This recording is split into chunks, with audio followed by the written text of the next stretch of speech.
Hey everybody, welcome to my short video about how to reset your AirPods Max.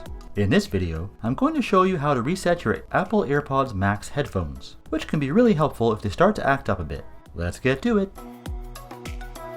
I bought the AirPods Max when they first came out and have generally had a pretty good experience with them, but I wondered how to fix them if they start to act up, like act kinda wonky, get bad signal, or suffer unusual battery drain.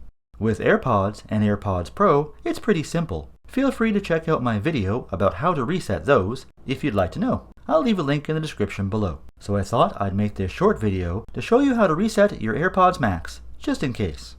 Doing this will remove the AirPods Max from your iCloud account, effectively doing a factory reset. First, Apple recommends charging your AirPods Max for a few minutes to make sure they have enough power to go through the process.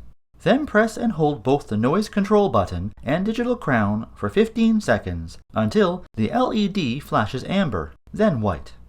Now, you can go through and connect the AirPods Max back to your iPhone or computer from scratch.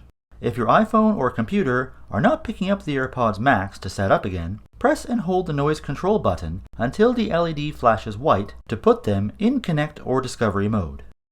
See how easy that is? Resetting can be very helpful if your AirPods Max ever experience any software or connection issues. If you enjoyed this video or found it helpful, feel free to give it a thumbs up. And while you're down there, don't forget to ring that bell and subscribe to the channel for more tech videos, including tech how-tos, every week. As always, thanks for watching, and we'll see you in the next one.